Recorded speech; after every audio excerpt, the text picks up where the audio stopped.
A paz do Senhor, amados, Deus abençoe a todos. Feliz de estar aqui com vocês, compartilhando um trechinho da Palavra de Deus. Eu gostaria de ler Êxodo capítulo 3, verso 13 e verso 14. Então disse Moisés a Deus: Eis que quando vier aos filhos de Israel e lhes disser, Deus de vossos pais me enviou a vós, e eles me disserem, qual é o seu nome? Que lhes direi? E disse Deus a Moisés, eu sou o que sou. E disse mais, assim dirás aos filhos de Israel, eu sou, me enviou a vós. Essa frase que Deus diz a Moisés é uma frase polêmica para muitos teólogos, porque é de difícil explicação, de interpretação. E eu ouvia nas redes sociais agora, confesso aos irmãos que eu não me recordo o nome, um judeu converso dizendo que essa frase no hebraico não foi tão bem traduzida, não teria sido tão bem traduzida para o português. E a tradução mais correta, mais perfeita não seria a resposta de Deus, eu sou o que sou, mas seria a resposta, eu serei o que serei. No hebraico, Erie, Asher, Erie. Eu serei o que serei.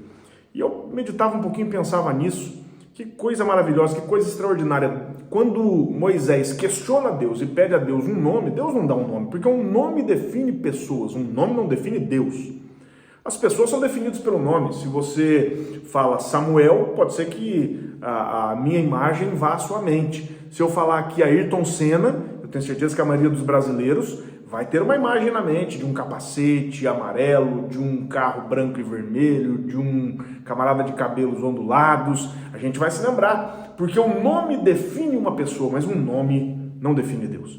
Porque Deus é transcendente, Deus é muito mais do que um nome, Deus não pode ser contido num nome, Deus não pode ser contido em nada.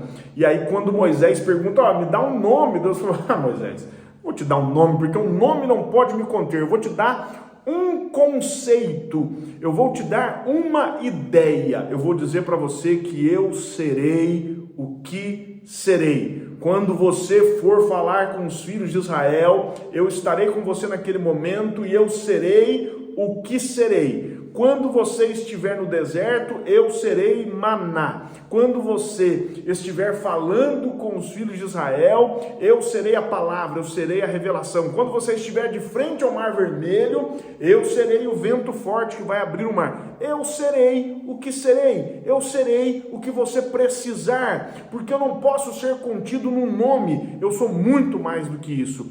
Quem sabe Deus me trouxe aqui neste dia, nessa tarde ou nesta noite que você está assistindo esse vídeo, para dizer para você que ele sempre será a exata medida daquilo que você precisa que ele seja. Eu vou repetir, Deus sempre será a exata medida daquilo que você precisa que ele seja. Em cada momento da sua vida, Deus é, e ele será sempre aquilo que você precisa. É por isso que quando Jesus fala com o cego lá no Evangelho de João, no capítulo 9, verso 37, o cego de nascença que ele havia apenas curado, né? Jesus pergunta, olha, você quer conhecer o Messias? Ele fala, Senhor, me mostra onde ele está, para que eu possa adorá-lo. Jesus diz, eu o sou, já o tens visto? E é aquele que fala contigo, porque Jesus, se você precisa de salvação, ele é o Messias, ele é o Cristo, ele é aquele que te salva. Quem sabe hoje, ou nos dias agora anteriores, você sofreu uma acusação maligna, alguém te acusou, alguém disse que você não é um bom crente,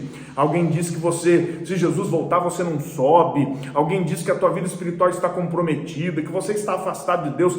Jesus manda eu te dizer, ele é o Messias, ele é o Salvador, ele é o Cristo. Você não se salvará pelos seus méritos, você se salvará porque Jesus é bom. Quem sabe você está num momento da sua vida em que você não encontra saída. Não sei se você já viveu isso, mas parece que tem algumas encruzilhadas, alguns becos sem saída, algumas ruas sem saída das nossas vidas, que nós olhamos e simplesmente não vemos um escape. Nesse momento, Jesus disse, lá no Evangelho de João, no capítulo 10, no verso 9, eu sou a porta. Se alguém entrar por mim, salvar-se-á, e entrará e sairá, e achará pastagens. Olha, a porta não serve só para entrada, a porta também serve para saída. Eu acho brilhante a fala de Jesus nesse texto, que ele diz bem assim, eu sou a porta, se alguém entrar por mim vai se salvar, mas não vai só entrar, entrará e sairá. Porque a porta que Jesus é e que ele será para você, não é somente uma porta de entrada, uma entrada para a salvação, uma entrada para a cura, uma entrada para a comunhão, mas Jesus será uma porta de saída, saída das dificuldades financeiras, saída da depressão, saída da angústia, saída do medo, saída daquilo que você precisa. Deus é a porta, Ele será a porta. Às vezes a gente se perde em algum lugar, né, num prédio grande ou um grande evento, e quando a gente acha a porta de saída, a gente fica tão feliz, né, que a gente está angustiado, querendo ir embora, querendo sair. Quando nós encontramos a porta, aquela saída, nós ficamos aliviados. Deus manda dizer para você que Ele será esta saída. Quem sabe hoje ainda não há esta saída, mas amanhã Ele será. No tempo certo Ele será. No tempo certo Ele será a sua saída. No tempo certo Ele será a sua solução. No tempo certo você vai sair desse impasse para a glória dele. Outra coisa que ele disse interessante, no Evangelho de João capítulo 10, verso 11, ele falou: eu sou o bom pastor. O bom pastor dá a sua vida pelas ovelhas. Amados, ser pastor significa proteger um rebanho. A principal função do pastor, além de dessedentar o rebanho, levar o rebanho às águas tranquilas, dar pastos verdes para o rebanho, mas a função principal é proteger o rebanho, é proteger dos lobos, é proteger dos acidentes, proteger das intempéries, colocar num abrigo seguro. E Jesus diz: eu sou o bom pastor. O bom pastor dá sua vida pelas ovelhas. Ele falou no verso 11. No verso 12 ele diz bem assim: mas o mercenário, que não é pastor, de quem não são as ovelhas, vê vir o lobo e foge. Ora, o mercenário foge, porque não é pastor. Não tem cuidado das ovelhas, Jesus disse. Deus manda dizer para você, nesse dia abençoado, quem sabe você está num momento que você tem sofrido agressões. E às vezes as agressões são até mesmo dentro da nossa própria casa, dentro do local de trabalho, dentro da igreja, das pessoas que nós menos esperamos, nós sofremos agressões e ataques. E Deus manda dizer para você: Ele será o seu bom pastor. Fique tranquilo, você não está sozinho em meio a essas agressões. Às vezes você diz: meu Deus, eu me sinto tão sozinho. Você pode até se sentir sozinho, mas não significa que você está realmente sozinho. O Senhor é contigo. Ele disse: eis que estarei convosco todos os dias. Ele fez uma promessa aos discípulos até a consumação dos séculos. Deus manda te dizer que Ele é o teu bom pastor. Ele protege o seu nome, Ele protege a sua casa, Ele protege as suas finanças, Ele protege o seu ministério, Ele protege os seus filhos, Ele protege a sua vida. E no momento da pior agressão, Ele será o seu bom pastor. Se você pode, glorifique a Ele e adore, porque Ele merece. Jesus não disse só que Ele protege, mas Ele disse que Ele é. Ainda no Evangelho de João, no capítulo 11, verso 25, Ele falou para Marta,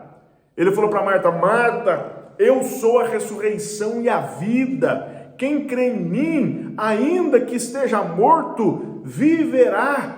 Ele estava dizendo: Marta, daqui a pouquinho eu serei a ressurreição e a vida. O teu irmão está naquele sepulcro frio, já fazem 4 dias, e eu digo para você que eu sou a ressurreição e a vida, e eu serei a ressurreição e a vida, porque dentro de alguns instantes o teu irmão ressuscitará, porque ela tinha dito: Senhor, eu sei que ele vai ressuscitar na ressurreição do último dia. Jesus disse: nada disso, ele vai ressuscitar daqui a pouco, porque eu serei o que serei, eu serei o que você precisa, quando você precisar, nem um momento antes e nem um momento depois, no exato momento que você precisa. E naquele dia Jesus, você conhece bem a história, Jesus disse: Lázaro vem fora, e Lázaro ressuscitou. Jesus não é somente o bom pastor que te protege, mas ele diz o seguinte: se tudo der errado, se a morte chegar na tua vida, e quantas coisas às vezes morrem na vida da gente, morre a esperança, morre o ideal, morre a convicção, quantas coisas morrem na vida da gente, o processo da morte é um processo da vida, essa é a verdade. Cada dia que nós nascemos, cada dia depois do nosso nascimento que vivemos, é um dia que estamos mais próximos de morrer. É por isso que o apóstolo Paulo falou em 1 Coríntios capítulo 15, verso 53, 54, né? Convém que isto que é corruptível se revista da incorruptibilidade, isto que é mortal se revista da imortalidade. E quando isto que é corruptível se revestir da incorruptibilidade, isto que é mortal se revestir da imortalidade, então cumprir-se-á a palavra que está escrita: tragada foi a morte na vitória. Verso 55, onde está a morte, teu aguilhão? Onde está o inferno, a tua vitória? Ora, o aguilhão da morte é o pecado, a força do pecado é a lei, mas graças a Deus que nos dá a vitória por Cristo Jesus, nosso Senhor. Já fomos até o verso 57. Deus manda dizer para você, isso é corruptível, isso é mortal, mas Ele é a ressurreição e a vida. Quem sabe você está dizendo bem assim: eu já estou muito velho para viver os meus sonhos, eu não tenho mais força física para viver os meus sonhos. Deus manda dizer para você: Ele é a ressurreição e a vida. Ele será a ressurreição e a vida. Quando a bênção que você espera chegar, vai chegar junto uma renovação física, espiritual, emocional. Deus vai ressuscitar aquilo que morreu para a glória do nome dele, em nome de Jesus. Eu falo com autoridade que não é minha, mas falo com autoridade que é do Pai, do Filho e do Espírito Santo. E eu quero dizer para você que seja o que for que tenha morrido na sua vida, não interessa. Jesus está dizendo para você: eu serei a ressurreição dos teus projetos. Eu serei a ressurreição do teu casamento. Eu serei a ressurreição da tua vida emocional. Eu serei a ressurreição do teu ministério. No tempo certo, as coisas vão acontecer. Aí Jesus vai lá para capítulo 14 de João, né, verso 6, ele diz bem assim: eu sou o caminho. Ele é o caminho e ele será o caminho. É tão ruim se perder, né? Eu me irrito quando me perco, né? Silsa sabe bem disso, minha esposa. Eu fico extremamente irritado quando eu erro um caminho. Quando eu estou dirigindo e eu erro um caminho, eu fico irritado. Não sei se tem outros homens que são assim, mas eu me irrito bastante. Não gosto de errar o caminho. Jesus está dizendo para você: fica tranquilo. Quando chegar o momento de você decidir, quando chegar a hora de você decidir, eu serei o caminho. Eu vou te dar a direção. Deus vai te falar se é a direita, se é a esquerda, se é para cima, se é para baixo, se é para frente ou se recua. Fica tranquilo. Ele é o caminho e ele será o caminho. Quem sabe você está dizendo bem assim: mas eu tenho um projeto, eu tenho um sonho, eu tenho um desejo, eu não sei que caminho pegar, eu não sei que caminho seguir. Tranquiliza o teu coração. Ele será o caminho, ele te dará o caminho. Ele também não é só o caminho, ele é a verdade. E veja bem, eu quero dizer para você que a verdade não é o que as pessoas falam de você. A verdade é o que Jesus diz de você. Essa é a verdade. Por isso ele diz: eu sou a verdade e eu serei a verdade. Quantos te caluniam? Quantos te diminuem? Quantos dizem que você não serve para nada? Eu me lembro da mulher adúltera no Evangelho de João, no capítulo 8. As pessoas disseram: nós sabemos a verdade, Jesus. A verdade é que essa mulher, e era verdade em parte, a verdade é que essa mulher foi pega no ato do adultério. A verdade é que a lei diz que ela tem que morrer. A verdade é que ela precisa ser apedrejada. E a verdade é que nós vamos apedrejá-la agora. Jesus disse: tudo bem, mas eu sou a verdade que prevalece. Vocês colocaram uma verdade relativa. Eu sou a verdade e serei a verdade absoluta. Quem não tiver pecados, fique à vontade, atire a primeira pedra. E Jesus acabou sendo a verdade que aquela mulher precisava. Um a um foram embora, não ficou ninguém. Jesus disse: mulher, qual é a verdade que prevaleceu?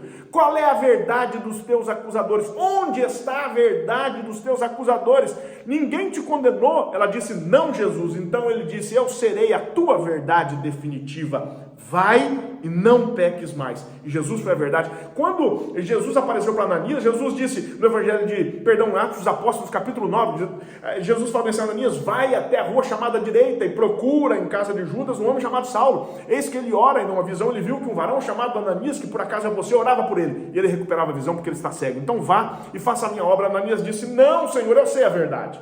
A verdade é que Paulo não presta. A verdade é que Paulo é perseguidor da igreja, ainda era Saulo, né? A verdade é que Saulo é um homem terrível, mau, tem cartas dos principais das sinagogas. Jesus disse: Ananias, essa é a sua verdade, essa é a verdade de agora, essa é a verdade do Paulo de hoje, mas eu serei a verdade do Paulo de amanhã, eu serei a verdade do Paulo da história, do Paulo que vai alcançar os gentios. Ele pode ser para você um perseguidor, mas para mim ele é um vaso escolhido, e ele será um vaso escolhido para anunciar o evangelho aos gentios, aos da sua nação, e eu vou mostrar o quanto ele tem que padecer por amor do meu nome. E a verdade de Jesus prevaleceu, porque Jesus será a sua verdade. Eu serei o que serei. As pessoas dizem que você não é nada. Deus diz: você será uma bênção nas minhas mãos, você será próspero, você será vitorioso. A verdade de Jesus vai prevalecer na sua vida. Eu sou o caminho, a verdade e a vida. Já falamos de vida, né? Ele é a ressurreição e a vida, a manutenção da vida. E eu fico triste quando eu vejo pessoas que estão perdendo a vida espiritual. Quantas pessoas perdendo a vida espiritual? Pessoas que pregavam com unção já não pregam mais. Cantavam com unção já não cantam mais. Oravam com unção já não oram mais. Impunham as mãos sobre os enfermos com unção já não tem fé para fazer a imposição de mãos. Quantas pessoas perderam uma coisa? Aí Jesus disse no Evangelho de João, capítulo 15, verso 1, eu sou a videira verdadeira, meu pai é o lavrador, é o agricultor. Toda vara em mim que não dá fruto atira, mas toda aquela que dá fruto a limpa, para que dê mais fruto. Deixa eu dizer uma coisa para você. Quem sabe você sente que a vida está se esvaindo e às vezes a predição, o prognóstico para a sua vida é terrível. As pessoas dizem, olha, não vai adiante. O ministério dele acabou, não tem mais vida, não vai ser revigorado. A palavra de Deus para você é simples. Fique em mim e você terá vida. Fique na videira. Jesus disse, sem mim, no verso 5, né, do próprio capítulo 15, ele diz bem assim. E no verso 4 ele fala, estai em mim e eu em vós. Como a vara não pode dar fruto fora da videira, vocês também não podem dar fruto sem mim. E ele fala no verso 5, sem mim nada podereis fazer. Sabe por que muitas pessoas estão perdendo a unção? Porque pregam de maneira prática, de maneira automática, porque ensinam um evangelho racional, humanamente falando, não um evangelho de racionalidade espiritual, mas de racionalidade humana, um evangelho de sucesso, um evangelho sem compromisso com a cruz, um evangelho sem renúncia. As pessoas estão perdendo a graça, perdendo a unção, perdendo o poder, perdendo a autoridade. Há igrejas onde não acontecem mais milagres, há ministérios que não alcançam mais vidas, há ministérios que estão definhando não a vida, porque estão fora da videira. Jesus é a videira verdadeira, nós somos as varas. Sem Jesus não vamos adiante, sem Jesus não podemos nada, sem Ele nada podemos fazer. Você quer ter vida novamente? Deus manda dizer para você que Ele será o que será, Ele será o que você precisa, mas você precisa dEle.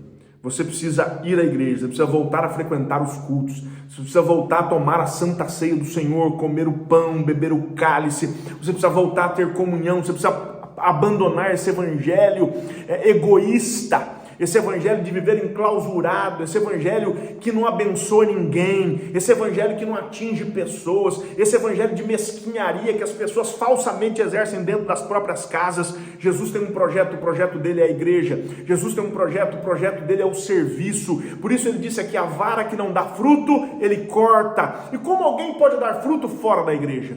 Como alguém pode dar fruto se não cultua, se não prega, se não ora, se não jejua? Quantas vezes eu entrei na igreja quebrado, arrebentado, e não foi a palavra do pastor que me tocou, foi um abraço, foi um beijo, foi um louvor, foi uma palavra de estímulo que eu recebi na porta da igreja quando eu já estava indo embora, desanimado e desacreditado de tudo. Sabe por quê? Porque quando estamos em Jesus, fazemos grandes coisas. Jesus será o que você precisa que Ele seja. Ele será o que será. Que frase linda, que frase maravilhosa. Eu serei o que serei. Erie, Asher, Erie. Lindo, não? O hebraico é uma língua linda. Eu serei o que serei. Deus manda eu tranquilizar a sua alma nesse dia abençoado e feliz. Eu não sei se você me escuta de manhã, à tarde ou à noite, mas Deus atua em todos os turnos. Fique em paz, tranquilize o seu coração. Para cada desafio que vier amanhã, Jesus será o que será. Em nome de Jesus, amo vocês, Deus te abençoe.